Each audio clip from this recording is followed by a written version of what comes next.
Today I'll be speaking with you guys about fragility fractures, what they are, who they affect, and then what do we do with them. How many people know what a fragility fracture is? Yeah, a couple of you do. Okay. Does anyone know someone who's had a hip fracture before? Family member? A hip fracture or a spine fracture, some sort of like a wrist fracture? Yeah, pretty much a lot of people out there. I'm not surprised not all of you, because we all have parents, we all have grandparents, they have fall, grandma broke her hip, etc. So that's sort of the focus of our talk today. First off, I have no financial disclosures or any sort of relationships. This won't have anything to do with industry. It's really just talking about guidelines and sort of recognizing different types of fractures and what to do with them. So in terms of what we're going to talk about, we're going to obviously talk about fragility fractures. What are they? We'll define them specifically and what they mean for the general public.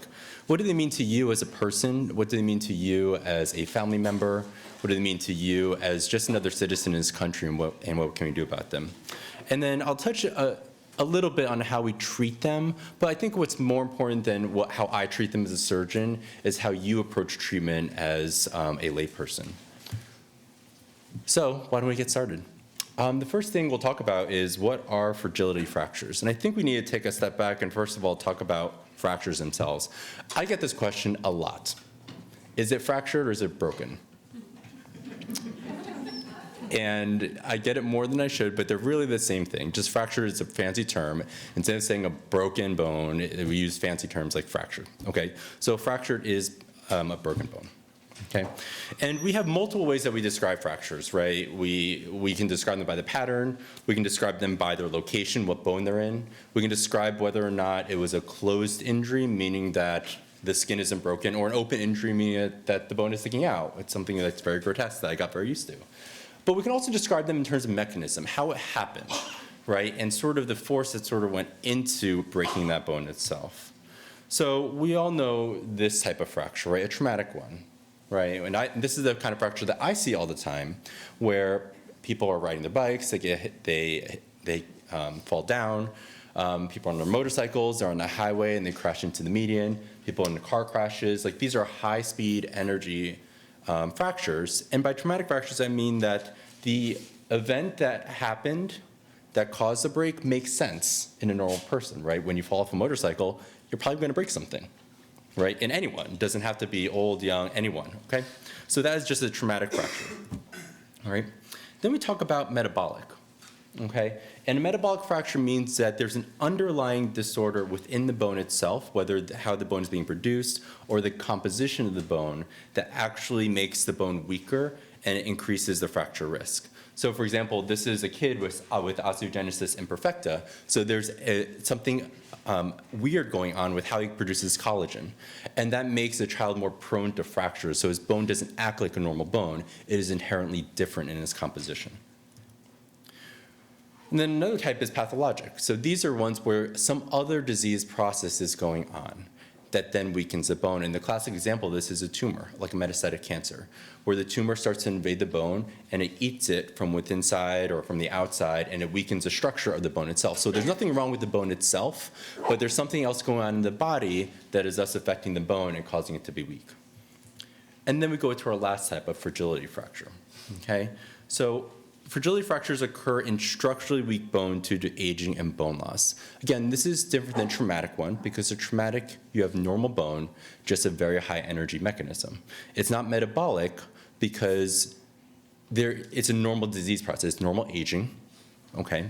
And there's nothing else that's affecting the actual composition of bone itself. The bone is inherently normal, it's just weaker, okay? And then it's not pathologic because there's nothing else like cancer going on. All right. These are often associated with a disease that we know as osteoporosis. How many of you have heard the term osteoporosis before? Thankfully, almost all of you. If you haven't raised your hand, I'm assuming you know as well, because it's a very important topic. That's the central theme to tonight's talk. So osteoporosis is defined by a loss of bone mass and bone architecture. Okay.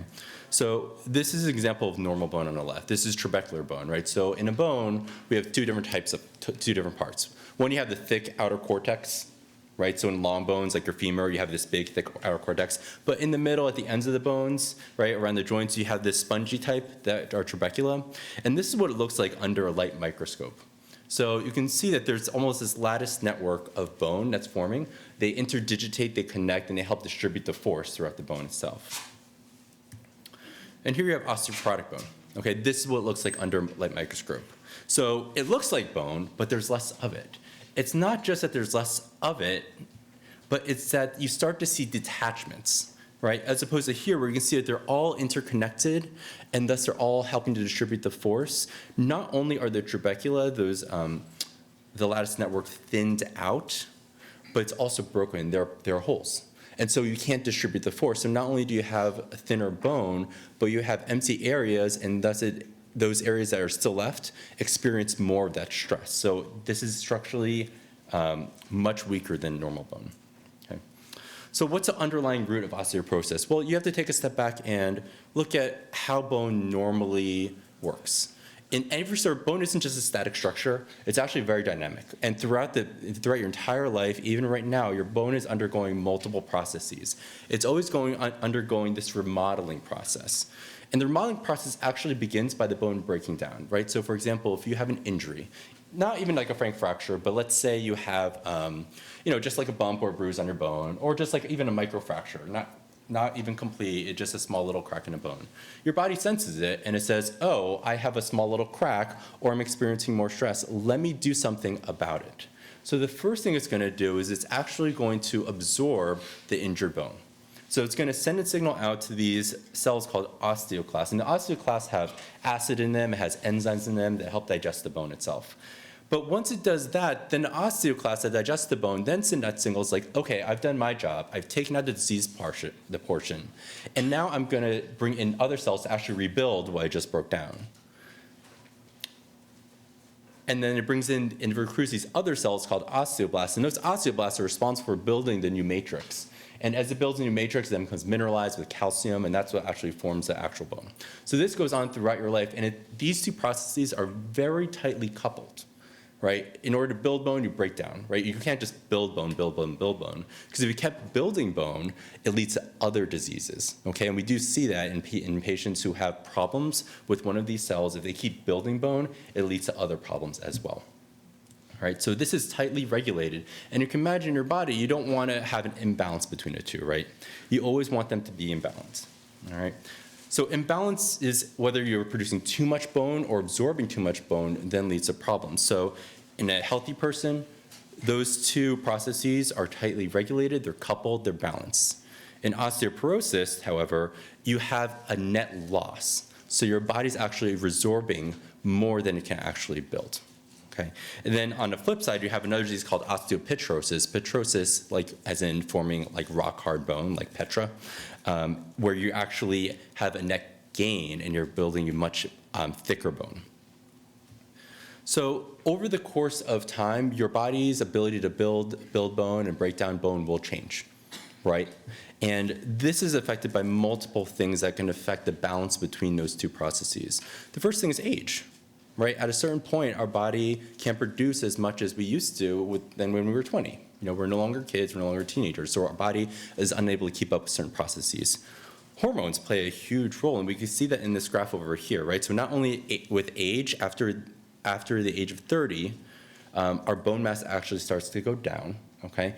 But there's a gender difference, okay? And there's not just a gender difference, but in women in particular, once women hit menopause, your hormones will change, right? The estrogen levels will change in your body. And the estrogen is important because it's protective. It prevents the resorption. The estrogen is one of the signals that says, hey, don't break down my bone. And when women hit menopause and the estrogen levels change, you lose that protective barrier to preventing a net loss in your bone, okay? So whereas in men, you see the steady decline after you reach your peak bone mass at 30 years old. In women, there's not just a decline over time as you go through your middle ages, but after menopause, there is a sharp decrease, and then it continues to decline over time. Your environment can play a role too, and we've also noticed this in various studies, like in Scandinavia, when there's not as much light, you don't get as much vitamin D, so your ability to build bone and the resources it takes for your body to actually build your skeleton changes with seasons, all right? Genetics also plays a role, okay? And we have yet to fully define what the genetics are, but we do know that parental history is important. So if you had a family member who had a hip fracture, that is a risk factor for you in the future as well to have a hip fracture. Lifestyle can also play a role, and this includes habits like smoking, like drinking.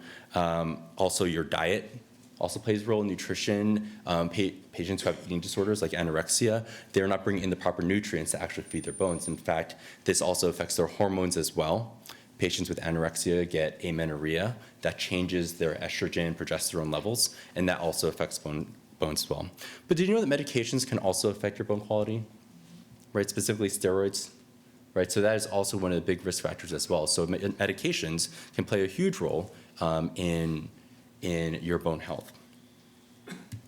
Why do we care so much? Well, osteoporosis is a very big deal.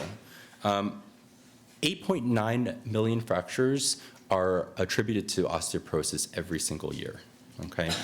So that means in women who are greater than 50 years old, 1 in 3 of you will sustain an osteoporotic-related fracture in your lifetime. 1 in 3 of you. So look around in this room and imagine a third of the women will have some sort of fracture, hip fracture, a spine fracture, or a distal radius fracture related to osteoporosis. And in men aren't safe either. It's 1 out of 5. So 20% of the men in this room, statistically, will get some sort of fracture. Okay? The combined lifetime risk for a fragility fracture is 40%. 40%. That's a huge number. That is almost half. Okay? And we'll go into this in more detail when we actually talk about specific fractures, but once you have a fracture, they're painful.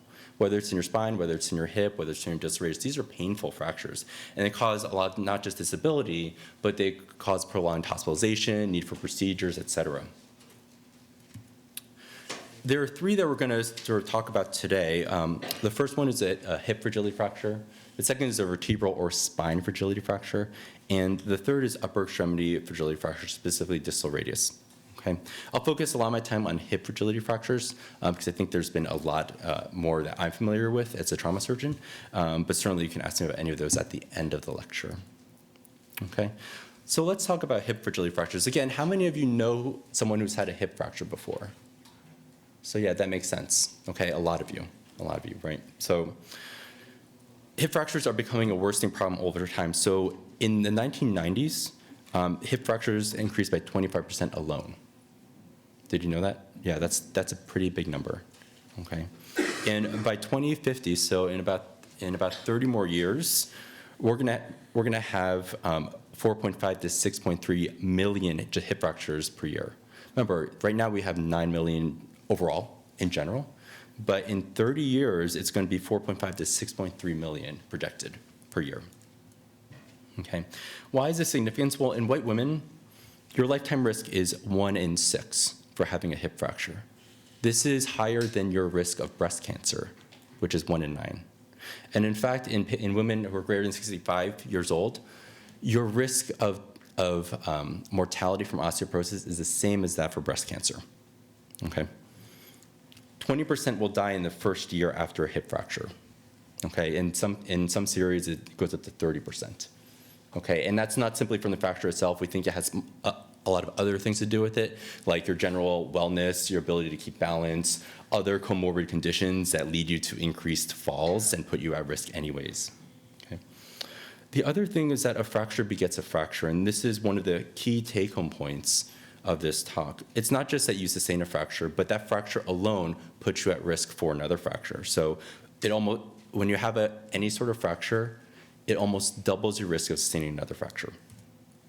And then for hip fractures themselves, you have a profound loss of function. And I see this all the time in my clinic when I treat hip fractures. 40% are unable to walk independently, meaning they require assistive devices, they require someone to help them, they require a walker. And in some cases, I actually encourage my patients to use a walker. The reason why, and we'll talk about this at the very end, is you don't want them to fall again. I would rather have them walk with a walker than fall again and sustain another hip fracture. Okay, 60% will require assistance, and almost a fifth will require long-term nursing care, so they'll never be able to be independent. Okay? If we were to graph someone's course of osteoporosis over the course of their lifetime, it can start with something as simple as a wrist fracture. Then you can have some other fractures related to weaker bones, but look at the spike in your morbidity, meaning the complications, the dysfunction, the surgeries that you need after the same one of these fractures. There's a huge jump after a hip fracture, and that stays, that doesn't go away, okay? As opposed to if you never had a hip fracture, this is your normal morbidity. You can see that in this graph, there's a huge spike in that as well, okay? So clearly hip fractures are really important, and if anything that you take from this talk, it's about the prevention of further fractures or prevention of the index fracture to begin with. Okay. Let's talk about the hip anatomy itself. So the hip itself is a ball and socket joint. Okay, it means it's a very constrained joint. So this is the femoral head. The acetabulum is known as the socket. Okay. There are also other parts of the hip that we care about that are important for this talk. One is the greater trochanter. It's this bony prominence over here. This is where your hip abductors attach to. So your hip abductors are on the outside. They help bring your leg out like this, okay? But they're also important because they stabilize your pelvis, okay? And they stabilize your hip. You also have a lesser trochanter. So you have a greater trochanter, you have a lesser trochanter over here, and this is where your hip flexors are attached to. So this is how you lift up your hip this way, okay? This is blood supply, and this is important for understanding why we do certain procedures and why we do things a certain way. So the flow to the femoral head actually comes in the reverse way. The femoral head has a lot of cartilage, and the cartilage can't really have holes for blood supply. You really don't want an artery traveling through your joint, right? Especially in a very constrained joint where there has to be a lot of movement. So it actually, it starts in the femoral artery, okay? And you have circumflex arteries. So these circumflex arteries come out from the femoral artery. They loop around the trochanters, okay?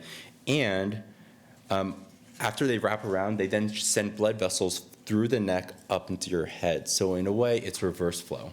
It's not going directly in the head itself, it's actually coming up from the trochanters into the head. Okay. Now, the hip fractures are classified by their location. So femoral neck, intertrochanteric, subtrochanteric. So remember back here, we sort of talked about those different regions. So that's greater trochanter, that's lesser trochanter, that's a hip. This is sort of the capsule, that's a socket. Okay. So we classify them by location, and the reason why we care about that is because, one of the reasons why we care about it is because of its blood supply. So a femoral neck fracture happens here. So this is the area of the femoral neck, okay? An intertrochanteric fracture happens between the two trochanters, so at the level of the trochanter, so through here or through here, okay? And a subtrochanteric fracture happens below all of that, okay? The reason why we care is because femoral neck fractures have an issue with blood supply. Because the blood supply comes up in here and you have a very displaced fracture, you're disrupting the blood supply. So the likelihood that that bone will heal in anyone, young or old, goes down the more displacement that you have. Okay, and so for femoral neck fractures, the treatment for that is going to be a lot different than the other fractures where the blood supply is presumably preserved. Okay. This is one example of a displaced femoral neck fracture in one of my patients. You can look at the left side, that's the normal side. So here you see the femoral head, here you see the femoral neck, here you see the greater trochanter, here's a lesser trochanter. Okay, this is acetabulum, the socket. And you look on this side, right? You see the trochanters, you see the neck, but look, it's broken, and that's where the femoral head is. So do you see that break? Does everyone see that break? Okay. All right. This is an intertrochanteric fracture, right? So not femoral neck. So again, on the left side, look, reference it for the normal side, the greater trochanter, lesser trochanter, the femoral neck, the femoral head, the acetabulum. Okay. And then you see the fracture over here. So the femoral head and the neck are still attached as one piece, but the fracture is at this level. If I want to mark it on the normal side, it's right here at this level. Okay, and you can see that it's not just a simple break, there are pieces all over the place. Okay. So when we talk about hip fractures and hip fracture treatments, virtually all hip fractures are treated with surgery. This is a point that I made to all my patients, especially the ones who are hesitant about surgery, like, oh, I'm worried about surgery itself. But we found that there's a lot of morbidity and mortality related to non-operative treatment in hip fractures. In fact, for me to agree to no surgery, the patient really has to be sick, like has to be critically ill to the point where they will not survive the surgery. okay? And even patients who are very sick, have a lot of medical problems, we still push for that. The reason for it is multifold, okay? One is pain, right? It's painful to have a broken hip and be lying in bed, okay? We wouldn't let you walk because it would just shift things more and the fracture would never heal because there's too much movement if you were to try to walk. You certainly can't put weight on it, right? Because your hip is broken. There's no way to do that, all right? And so the non-operative treatment would mean the patients sit in bed for 6 weeks until something heals, okay? And they waste away. They get a tremendous amount of atrophy, even within the first week. Their pain requirements go up. Because they're lying in bed all day, they can't sit up. They can't aerate through their lungs, so they get pneumonia, okay? And then they're in bed, so they get bed sores, okay? So it's not simply that you have a hip fracture that may or may not heal. It's all the other things that come with having to be in bed to avoid surgery, okay? So again, virtually all of the patients who have a hip fracture will get some form of surgery, all right? In fact, we've gone through in multiple studies to look at when we need to do surgery, how urgent, and we found that the earlier you do it, the better. Okay, if you delay the surgery beyond 48 hours, we know that that increases your mortality, increases the complications. Okay, and on the converse side, early surgery helps in immediate weight bearing. Patients get up immediately and walk the next day. They can get up and breathe better and do their activities daily. They don't have to be in bed all day. Different types of hip fractures are treated differently. So this depends on the fracture configuration. So how much is it displaced? Where is the fracture taking place? Okay, and that sort of determines the treatment from my perspective. So this is one example. This is a non-displaced femoral neck. Okay, again, you can see the neck over here. You can see the trochanters over here. The break is actually over here. It doesn't look all that bad, right? And if we actually get a CT scan, we see that on one side, you can't really see a fracture line. You can't see a step off between the two cortices. But you look up into here, you can see that there's clearly some sort of step off. So if anything, the head was sort of crunched into the neck backwards, okay? But it hasn't really shifted that much. It hasn't really torn the blood vessels, all right? So for this one, we can actually put in screws and just sort of secure it in place, okay? Some would even argue that you may not even need surgery for this, but I think most trauma surgeons would advocate for surgery, okay, in most patients. Then you have the other side where you have a fracture of the femoral neck that we saw before that is completely displaced, right? So presumably the blood vessels have all been torn, right? It's not getting a blood supply, so it's very difficult to heal this fracture, all right? And especially in osteoporotic bone, where it's not that strong, you can't get a good hold of it to secure it in place until it heals. So for these, we generally recommend some form of joint replacement. So this is what we call a hemiarthroplasty. Arthroplasty just means some sort of joint replacement. Hemi means half, okay? So in this case, all we did was just replace the ball and put in a stem, and we cemented it in place. And these patients can bear weight immediately because the cement secures that metal stem to the rest of the bone, all right? So historically, we've treated all these with a hemiarthroplasty, but we're not doing anything to the socket side. That still has cartilage, and we know that metal against cartilage probably doesn't fare well. Metal usually wins against cartilage. So this sort of has a lifespan, right? And in general, we say about 10, 15 years. So while it'll work great for someone who's 90 years old and they'll probably outlast that hip, someone who's 70-year-old or 60 years old, they have hopefully a long time to live and they might outlast that hip, which means that metal may cause too much rubbing against the cartilage and cause it to wear out and lead to arthritis on that side. So in the past 10 years, we've actually looked at doing a total joint replacement. Has anyone heard of a total hip replacement before? Yeah, you've seen like ads for it. So people have actually advocated doing a primary or acute total hip replacement for these patients, especially the younger active people. The idea is that these patients are active so that they're expected to live longer, and the total hip allows them to do more activity, and you're not worried about the metal burning out the cartilage on the other side since you're replacing both sides of it. Okay, and the results have been promising in that patients actually do better with the total hip, especially the younger ones across the board. Okay, but they do have risk. Total hips do have a higher dislocation rate because it has a much smaller head to it. So because the radius of that head is a lot smaller, to dislocate it needs to travel even less distance than, let's say, a hemiarthropod that has a very large head. Okay. Next, we talk about intertrochanteric fractures. Okay, so this is, again, through the level of the trochanters. That's a greater trochanter. That's a lesser trochanter. All right. We can put in a screw, all right, to stabilize it. So with this particular pattern, all right, the hip wants to travel this way, right? Imagine putting your weight through your hips, and the bone actually wants to travel down this way, all right? But it may also slide down this way. So the purpose of this hip screw is to actually almost act like a buttress.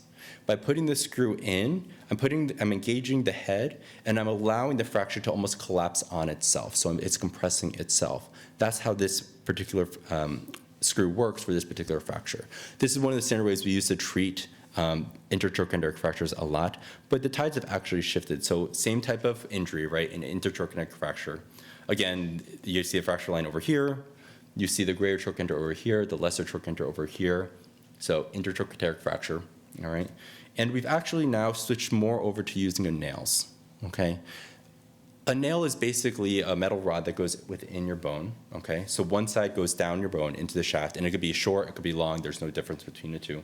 And then similar to the other example I showed you, there's a screw that goes into the head itself and engages the femoral head. And these two parts of it lock it in place so that way the hip is stabilized, keeps its angle, and because you're buttressing from the inside, the patients can immediately weight bear through it. After I fix someone's hip, I allow them to weight bear immediately, and that is the goal, to try and get them on their feet, try to get them moving, prevent blood clots, prevent delirium, improve their pain, get better aeration in their lungs. All these things are really important early on as soon as I can. And so I make my patients eat all their meals in a chair, okay, so they're not sitting in bed all day. I make them at least get up to the edge of the bed as often as they can, okay, with physical therapy with a nurse. I try to move patients as quickly as I can, not to the point of torture, but to the point of trying to recover them from surgery to get them back on their feet. We know that even within the first week of lying in bed, you lose a significant amount of muscle mass, and that's across the board. So imagine that for an elderly person. The elderly patients will never recover from that muscle loss. Okay, so I try and get patients up and out of bed. I start medications to prevent blood clots, not only because of the trauma can cause a blood clot, but also lying in bed can cause a blood clot. They get IV antibiotics, and they definitely get physical therapy for rehabilitation. The physical therapists are also the ones that help evaluate you to see if you're safe enough to go home versus going to a rehab center or going for more inpatient rehabilitation. So they're the ones to impress. Okay, they're the ones who are going to help them. Okay, but more so, they're looking out for you. They're using their expertise to say, hey, I think that you're safe to go home. I'm not worried about you falling. Versus, actually, you seem very unsteady and you can't walk as far and you can't be independent. I don't think it's okay to go home and put yourself in an unsafe environment. So these are really important people in our practice, but also in your care. I'll talk briefly about spine fragility fractures. Okay. Again, these are common osteoporosis, so about 1.4 million occur worldwide. So while it gets a lot of attention, it's not one of the most common ones. Hip fractures are by far the most common. In the time that we've talked, probably 6 spine fragility fractures have occurred, right? So one spine fragility fracture occurs every 22 seconds, right? A 50-year-old woman has a 16% lifetime risk of sustaining a vertebral fracture, but yet only 1/3 of those fractures are clinically recognized. And this was certainly true when I did my spine rotation here as a resident. You would just notice some of these elderly patients coming in with spine fractures, but we would say they would never be able to tell me, oh, I had a fall or something. It just sort of happened. They noticed themselves slowly slumping over, getting shorter over time. Spine fractures are important because it does lead to back pain, deformity as your spine starts to collapse, right? You start to hunch over and you start to lose the alignment in your spine. It leads to poor mobility, and because you're hunching down over, you can't take as many deep breaths with your diaphragm, and so it leads to reduced respiratory function. After a spine fracture, you have an 8-fold increase in mortality, okay? And then again, a fracture begets a fracture. So if you sustain a spine fracture, you have a 1 in 4 chance, so a 25% chance of sustaining any other fracture within the next 5 years. This is one example of a normal bone. Again, you can see that there's this great architecture of bone. You see this lattice work of the trabecula that's actually forming this network to distribute the force. Where an osteoporotic bone, it's thinned, it's porous, it's disconnected from each other. Okay? This is another example okay, of normal bone versus osteoporotic bone. Okay, again, you see this intense lattice work of trabecular bone that's interconnected and distributing the force, whereas in here you can again see the holes and see this trabecular thin. This is what we see on X-rays. So again, these are normal, relatively normal in terms of shape, and you can see how much it's crushed. It's lost about 50% of its height. Okay, and you can imagine if multiple fractures occur in together or next to each other, that it's going to start to angle your spine forward. Next, we'll talk about distal radius fragility fractures. And one thing is that hip and spine fractures are traditionally the ones that we thought about fragility fractures related to osteoporosis. But we've also noticed that a lot of patients with osteoporosis get distal radius fractures. This sort of makes sense, right? You're having a fall, you stretch out your hands, you fall on your hands, and you get a distal radius fracture. Well, we have noticed in all of our clinical trials that there's a significant association between osteoporosis and distal radius fractures. Okay, it's not absolute, but about a third of patients with distal radius fractures will have osteoporosis. So men or women who are greater than 50 years old who have low energy distal radius fractures, again, these are not the patients who are in car crashes. These are the patients like my mom who fell off a stool and broke her wrist. Okay, these are the ones who don't necessarily have osteoporosis, but because the association is so high, these are patients who should still be screened for them. So it is something to pay attention to, right? And as a surgeon, when I think about how to treat someone, I take many factors into account. And I think one of the most important things is physiologic age. Okay, how active are you? How much do you need this hand? I look at hand dominance, right? So if you have a right-sided fracture, I may treat it differently than, say, if it was your left hand, because you may need the right hand more for your activities of daily living. Your occupational functional demands matter, right? So if you are a musician and you need the dexterity, I may treat you more aggressively with surgery than someone else, okay? On the other side, if you're sedentary, you don't have many demands, then I may not subject you to the risk of surgery. And in fact, you may do just fine without anything at all. All right? And then I look at the actual fracture characteristics. I look at how broken it is, how smashed it is, okay? How many pieces. And I also think about your bone quality. Did you have a hip fracture in the past? Do you have a history of osteoporosis? If I'm looking at your bone and it's really just an eggshell of bone, any plates or screws I'm going to put in there, it's not really going to hold anything. And so surgery may actually make things worse. So in many elderly patients who are sedentary, these can be treated without surgery, all right? And certainly in our studies, we've been able to show that in elderly patients, there may be no difference between surgery and no surgery, okay? So this is one of my patients. You can see she was, I believe she was 65, had a fall. You can see that she has a fracture along here. This is the ulna, this is the distal radius, this is the hand. This is the thumb side, that's the small finger side. Okay, you can see that there are multiple pieces that go into the joint itself. Okay. And because she's 65 and physiologically pretty active, I decided to fix her, so I used plates and screws. Okay. And now we'll enter sort of the last but yet most important part of our talk. So I sort of talked about what fractures are. We sort of talked about different types of fractures, how to treat them, how to recognize them. But ultimately, what matters the most is how to prevent them, right? We don't want to get to the point where I'm having a discussion about treating your fracture. I don't even want to have that discussion. I want to get to the point where I'm talking about how do we prevent them from even happening. Or after your hip fracture, how to prevent another one from occurring, okay? This is just one example that people from New Zealand come up with. And prevention doesn't just happen when you hit menopause. It doesn't happen when you retire. Actually, the concept of preventing osteoporosis begins from when you're a child, okay? I'm going to be flipping back and forth between these two diagrams, but I think it's important to know when you're a child, you're building more bone. So most of your bone is cartilage when you're a fetus, and then that ossifies and that turns into actual bone. And you continue to build bone up until you're about in your 20s or 30 years old, and that's your peak bone mass. And then afterwards, as you age, it goes down. We sort of talked about this before. And so the prevention of fractures and the prevention of osteoporosis begins when you're young. You want to try and build as much bone as possible. You want to basically start this trajectory as steep as you possibly can. So by the time you're in your 20s, by the time you reach 30, you're trying to get the peak bone mass you have. All right, so when you're a child, we want to advocate for a healthy diet, a healthy lifestyle, exercise, all these things that help to stimulate bone growth and bone density. That message continues on as you're an adult. right? We know that the bones respond to exercise. We know that bones respond to function, all right? The funny thing about being in space is that there's no gravity, right? That's a great thing, right? Sounds awesome, right? You see all these movies, people flying around. Has anyone had dreams about flying before? Right? They're kind of awesome, okay? You're weightless, you're like flying through the air. But gravity is important for us, okay? Because the bones respond to stress, okay? Your bones respond to stress. Form meets function. That is Wolff's law. That is one of the guiding principles in orthopedics. So if your body no longer experiences your body weight and no longer experiences gravity, it will say, well, what do you need me for, right? And what happens in astronauts is they actually develop osteopenia, osteoporosis, because when they're in space, their body thinks, you don't need me to be as strong. I don't need to support your weight anymore. And so the body actually flips on the switch and says, I'm going to resorb more bone than I'm going to build.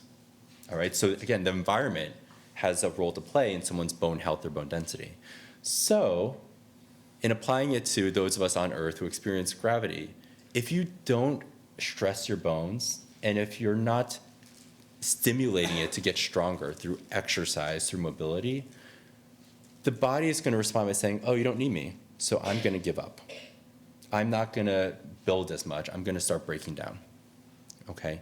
And so one of the core messages we send to anyone, not just elderly patients, not just middle-aged patients, but even people when they're young, exercise is important for your bone health because it teaches your body that you need it, that you need your bones to be healthy and strong, all right? A lot of times people ask me about vitamin D and calcium. I always say it doesn't hurt, and I always encourage it because I think that it's one of the important building blocks. In fact, a huge number of us are actually vitamin D deficient. Okay, and then as we get into, as we start to hit into our middle age, and as we hit into our 50s, 60s, then we need to start talking about the actual risks related to this. Then we actually have to look at the fact that we are aging and that our peak bone mass is deteriorating over time. What are some ways that we can improve it? Again, diet, exercise, all of those important things. But now that we know that we're at more risk with increasing age, now we have to start to assess our risk. Now we actually have to start thinking to ourselves, well, let me see what my bone density is like. And so as we age, as we get older, we need to actually be aware of all the things we need to start checking for to make sure that we are healthy. Okay. So who should be screened for osteoporosis? So the men in here, you're thankfully off the hook. Right now, the U.S. Preventative Services Task Force doesn't have enough evidence to recommend routine screening in men. Okay, it's not to say you shouldn't do it, but they can't say, oh yeah, you really should. You really should. Okay, it's kind of like the state of politics right now, right? So women over 65 years old, every one of them should get screened for osteoporosis. Okay, and we'll talk about some of the different tools to actually do that. But if you're younger than 65, it doesn't mean that you shouldn't get screened. You still need to take a look at all the other things, all the other risk factors in your life that could make things worse. So remember I talked about family history? So if you have a family member who had a hip fracture, that puts you at risk for osteoporosis, right? If you have a low body weight, okay, that may also put you at risk, right? Because your bones are not going to be as strong. It's not experiencing as much body weight. If you have different habits that can weaken your bone, or if you're on different medications like chronic steroids for other reasons, whether it's some sort of rheumatologic disease or whether it's from asthma, those can all play a role in your risk factors. Medical comorbidities can also play a role, right? So for example, celiac disease. Any sort of syndromes where you can't absorb as many nutrients or there's a problem with that absorption can affect your ability to absorb the necessary nutrients for bone health. Renal disease can certainly affect it. Diabetes, we know for sure, affects bone quality and health. In fact, I've operated on people who are 30 and have the bone quality of a 60-year-old. Okay, so all those do play a role in assessing your risk. Okay, the mainstay of screening is an imaging study that we call dual energy X-ray absorptiometry. Really long name. It's really just known as DEXA. And the way it works is it basically takes X-rays of certain body parts And through a technique, they're able to take away the soft tissue component from the x-ray, and they're able to just look at your bone density itself. Now remember, they're only looking at bone density. They're not looking at bone size, they're not looking at bone structure, they're not looking at bone architecture, it's purely looking at density. Okay? And then from that, it calculates a score. There are two scores. There's really one that you need to know about. The T-score is what your bone density is relative to a 30-year-old. Okay, and then you have a Z-score, which is an age-adjusted score. So if you're 70 years old, your Z-score is what your bone score is relative to other 70-year-olds of your same gender. Okay, whereas a T-score is related to someone in their 30s, someone at their peak bone mass. All right. If you have a T-score greater than -1, okay, so negatives mean that you have less bone mass than a 30-year-old. Kind of makes sense, right? You have less bone mass than a 30-year-old who is young and healthy. If it's -1 to -2.5, it's considered osteopenia. It means they have weak bones. Okay, you haven't defined osteoporosis yet, but you just have weak bones. But if you have -2.5 or lower, that is the diagnosis of osteoporosis, and that's when patients begin the treatments. Okay. If you have -3.5 or lower than that, that is called severe osteoporosis. Why does this matter? Well, there's been a ton of work looking at T-scores. This is an example. So if we look at someone's age over time, let's say they have a pretty good T-score, so -1.0 on the cusp of osteopenia. Their 5-year fracture risk when you're 65 is less than 1. Okay, and at 85, maybe 2. You take someone who has osteoporosis, -2.5, and all of a sudden their fracture risk jumps from 2 to 7. If you have severe osteoporosis, that number will hit 18, 20%. So T-score predicts your hip fracture risk. Okay? Same thing with vertebral fractures, right? We see that in varying with worsening T-scores, you continuously jump up in terms of your fracture risk. So the DEXA is a reference standard. That is the gold standard for how we diagnose osteoporosis. That's the diagnosis for how we screen patient for diagnosis. That is a gold standard for how we follow how someone's responding to treatment.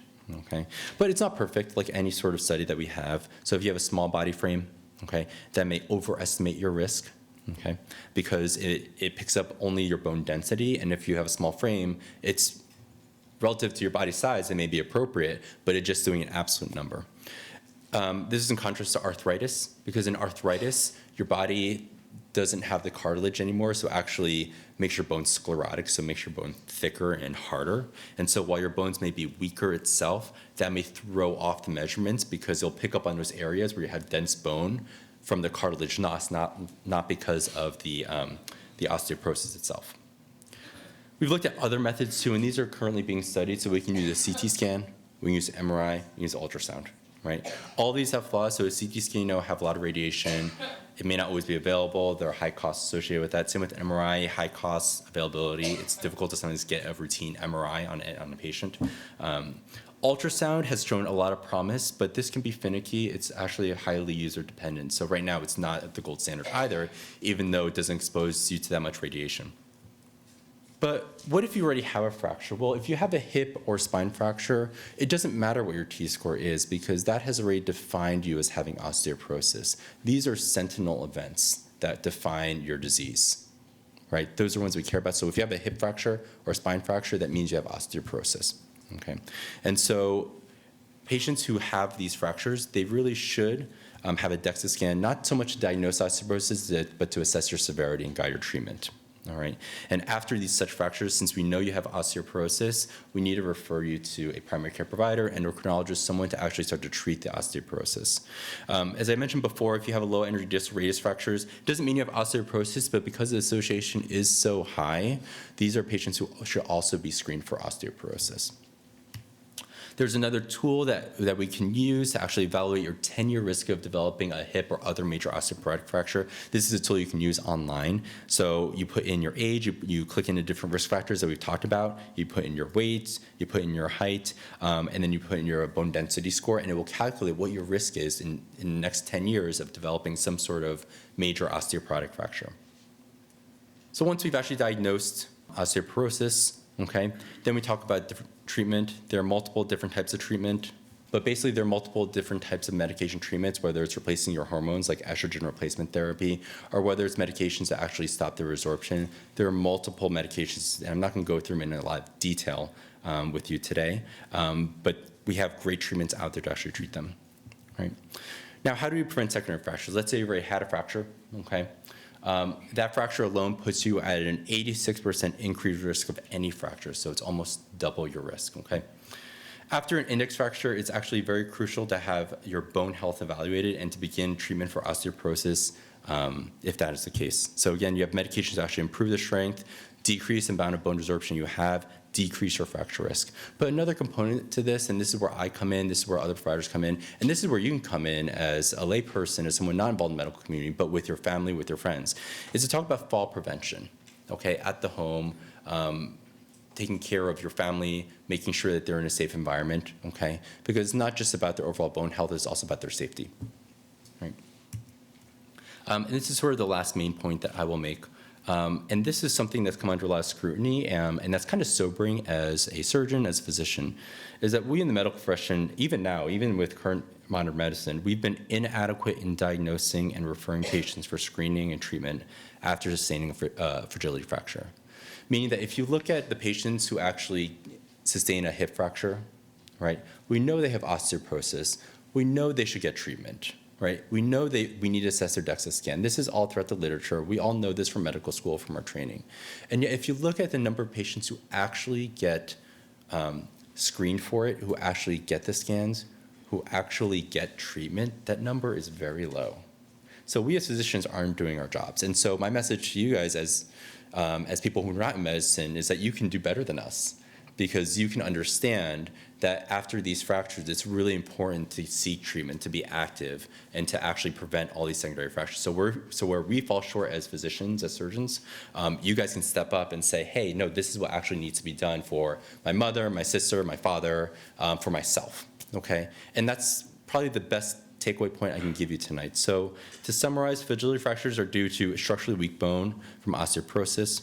Fragility fractures are associated with profound functional loss and mortality risk. Remember, in women over 65, same mortality as cancer, higher chance of getting osteoporosis than breast cancer. Okay? Fracture prevention is critical in osteoporosis. You have a high rate of recurrent fragility fracture, and so you want to try to prevent that if you already had a fracture. Patients need to be timely screened, they need to be assessed, and they need to be treated also in a timely and appropriate way. Okay? So thank you for your attention, and I will take any questions. The question was, how does nutrition play into the bone health? Is that correct? Right. So, and from that, what can we do about our nutrition to try to optimize our bone health?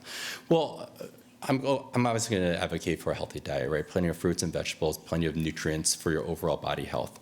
When we talk about nutrition, there's also a need to stress the amount of sugar that we have in our society, the risk that our diet has in causing other diseases like diabetes. That we know affects bone health. Taking in calcium and vitamin D and all those precursors certainly help. We know that that does help to a certain extent. And so those are the main things that I would advocate for. I don't advocate any particular diet. I don't advocate for any particular fads. I think we as a society generally know what's good for us. I think we should focus less on processed foods, less on artificial ingredients, and really just get back to some things that are healthier and more wholesome. Yeah, I think you're specifically talking to the bisphosphonate drugs. So the bisphosphonate drugs are a class of drugs that have actually changed the way we've dealt with osteoporosis. They have actually revolutionized the way we've dealt with osteoporosis. And they're one of the mainstays of treatments nowadays. So I have to say that first, that they're great drugs. They've done a lot of good. But there are risk factors associated with them. So you can get avascular necrosis of the jaw, for example. Okay, and something that I see more and more now is that they can actually, because they change the metabolism of your bone, they can actually be associated with a fracture. So bisphosphonates act by inhibiting the osteoclast function. So remember, the osteoclasts are the cells that help to break down the bone. Okay, they're the ones with the acids, they're the ones with enzymes, and they initiate the remodeling cycle. Okay, so the bisphosphonates tip the scale. So that way, instead of having net resorption, it's going to be neutral, or maybe you'll actually build bone. okay? And we're still unclear exactly why that happens, why in certain patients they build up very thick cortices and then they break. We think it may be because you've changed the way that the bone metabolizes, right? And you've actually taken away some of the remodeling process, that may then affect your body's ability to heal itself, right? Because osteoclasts are important for not just initiating the breakdown of bone, but then also stimulating the other cells to actually build bone, okay? If we take the osteoclasts out of the equation, then we're affecting the entire remodeling process, and that may also have effects on your skeletal health. No, I don't think anything's ever been proven about that. I think it has more to do with the fact that you're drinking soda, period. You know, and because of that, the soda, so sugar itself we know can have addictive properties, okay? And I've experienced it in my own life when I remember in college I would drink a 16-ounce cup of coffee, and I'd put like 12 packets of sugar. Yeah, it was a lot. It was insane. It was insane. How I don't have diabetes is a mystery to me. And I've stopped it. In the past 2 years, I put nothing in my coffee, just some cream, and that's it. But I do notice that like when I put in one packet of sugar, there's a part of me that says, ooh, that was sweet, right? It's addictive, right? But the problem with sugar isn't just that you're getting more calories, it's that you're not putting any nutrients in your body. And we see this in diabetics all the time. They can be obese, but they're not nutritious. They can be obese, but they can actually be malnourished. So your body size has nothing to do with your nutrition levels. And that's because they feed their body all these calories, so it stores all that energy, but there's nothing in that energy. There's nothing to actually feed the rest of your body systems. Sure. So the first question has to do with the rising incidence of this. Is that correct? And related to it, why is this been increasing? Why has the incidence been increasing? And then the second is why not screen earlier when we can make more of a difference? So the first part was why it's never been increasing. Well, we have a growing aging population. We're living longer, right? And we're having more people, right? So it's that's the overall incidence, okay, versus how many people are actually out there in the world. So we have a longer lifespan, we have an increasing population, and so this problem will naturally just sort of rise, okay? Why don't we screen earlier? And I think that's a more difficult question to answer because you have to, and it comes down to how you design a screening test, right? It's got to be purposeful, it's got to be meaningful. You got to catch a disease early enough to actually make a difference, okay? And it's got to be affordable and accessible to patients, right? So a CT scan may not be the best screening test because you have a lot of radiation and cost and availability, right? That may change over time. If we're noticing that, hey, we can actually catch these things earlier, then yeah, I think that would change the numbers. But this is just sort of where in a way, 65 is a number that sort of made the most sense in looking at all the literature. So the question is, why is it that how you have one fracture, you're more likely to get another? Okay. I think that is a multivariable question. Okay. I think the first thing is that by doing that fracture, you've already proven they have weak bones. Okay. So we already know that you're at risk of developing one. The second possibility is that maybe you are dealing with a disability from that first, let's say you have a hip fracture, right? And we said that after a hip fracture, you have profound disability, right? And you're dependent on a walker, you're no longer independent. So your function goes down, so your ability to balance yourself and compensate also goes down with that, okay? The other thing is that as we age and as we deal with that dysfunction, our ability to prevent falls may also go down with that, okay? So you're putting yourself not just at more biologic risk, but also physical risk. So correct me if I'm wrong with this question. The question was, you can have a total joint replacement for arthritis. You can have a total joint replacement for a hip fracture. Why is there a difference in mortality? Yes. Is that correct? There are studies actually looking at national samples. I don't know if it actually exactly answers your question, but we do know that there's a higher risk. There's a difference in mortality. There's a difference in complications, okay? There are more complications with the total hip replacement in a hip fracture than you would have in arthritis.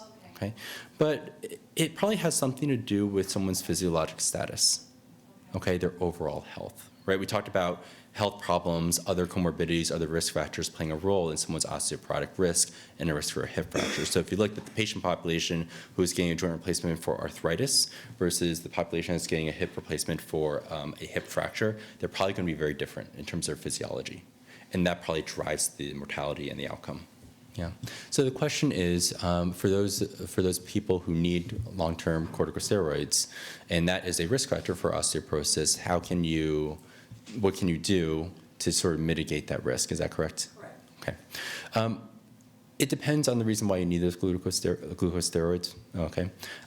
In many cases, for patients who need it long-term, they need it to control their other disease, right? And then for especially patients with rheumatologic diseases or any sort of inflammatory diseases that they need to keep control just to even walk, just to even eat, that you can't change. It's not really a modifiable risk factor versus nutrition, which you can change.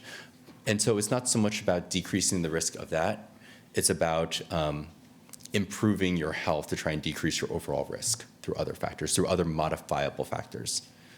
So the question was, if there are lesions in your spine, does that influence the risk of your fragility fractures? It probably does, depending on the nature of those lesions, especially if they're lytic lesions. It's directly affecting their structures. In a way, it's almost pathologic, it's heading towards more the pathologic route. So the question is, does it make any sense to learn how to fall? And I think that's a really interesting question. And I'm wondering if maybe we should. We don't typically, but it kind of makes sense, right? A lot of hip fractures happen from patients who fall directly on their hip or fall on their knee.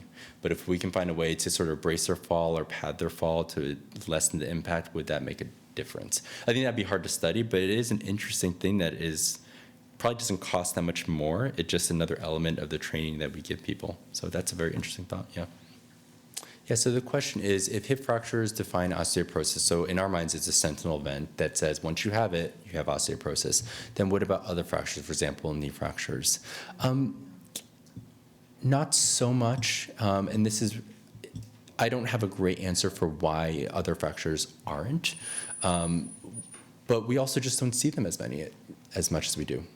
Right, we look at hip fractures, and you saw the incidence of them, right, and the relation to osteoporosis.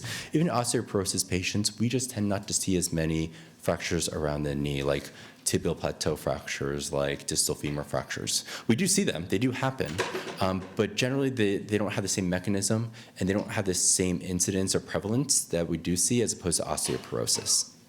Okay, so even though, yes, it's the same bone, and they're all sort of weak. Yeah, and it's weight bearing, and it's theoretically all your bones should be weak. If it's weak in the hip, it should also be weak elsewhere. But we just don't see it as much as we do in hip fractures. Like, I have operated on maybe one. I've only seen maybe like one or two in the past like 2 months. I see a hip fracture pretty much every single day. Yeah. Yeah, because we're at a busy trauma center, and so we see these things all the time. I've yet to see, I've only seen like maybe one distal femur fracture. And that's a person who's paraplegic. I've seen plenty of tibial plateau fractures, but those are patients in motor vehicle accidents.